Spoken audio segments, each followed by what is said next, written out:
ఈ దాడి జరుగుతా ఉన్న నేపథ్యంలో ఉద్రిక్తతల మధ్య పోలీసులు కూడా నిర్వహించేదానికి విశ్వ ప్రయత్నం కూడా చేశారు. ఆ విశ్వ ప్రయత్నంలో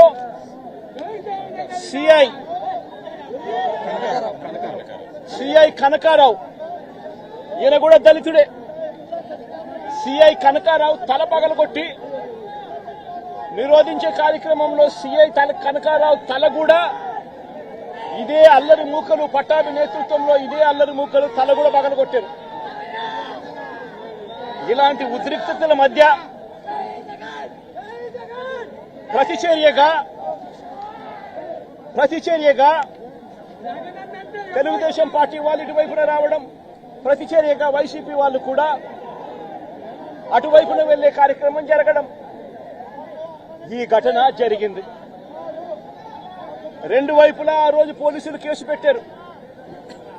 వైసీపీ ప్రభుత్వం అధికారంలో ఉంది, అయినా కూడా వన్ సైడెడ్ గా కేసులు వాళ్ళ మీద పెట్టలేదు.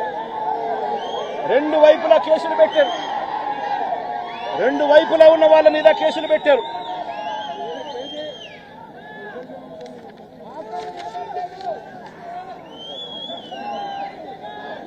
తర్వాత గన్నవరం ఘటనకు సంబంధించి అప్పటి పోలీసులు సుమోటోగా టీడీపీ పార్టీ మీద, వైసీపీ పార్టీకి సంబంధించిన వాళ్ళ మీద, ఇద్దరి మీద కేసులు పెట్టారు.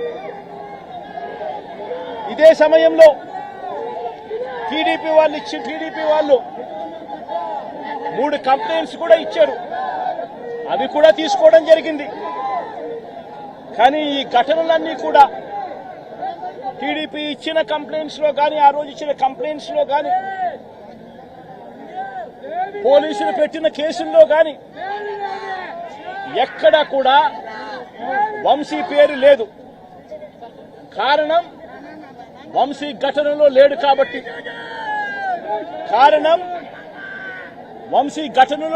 కాబట్టి, ఘటనా స్థలంలో తాను లేడు కాబట్టి వంశీ పేరు ఎక్కడ ఎవరు కూడా చెప్పలేదు. తెలుగుదేశం పార్టీ ఇచ్చిన కంప్లైంట్స్ లో కానీ, పోలీసులు పెట్టిన కేసుల్లో కానీ ఫిబ్రవరి 22వ తారీఖున, అంటే ఫిబ్రవరి 20వ తారీఖున ఇది జరిగింది. ఇది జరిగిన 2 రోజుల తర్వాత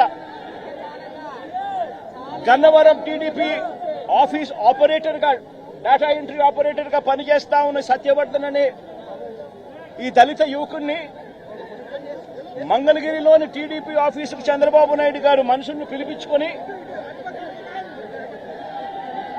ఈ సత్యవర్ధన్ అనే వ్యక్తి ద్వారా మరో కంప్లైంట్ కూడా ఇప్పించారు.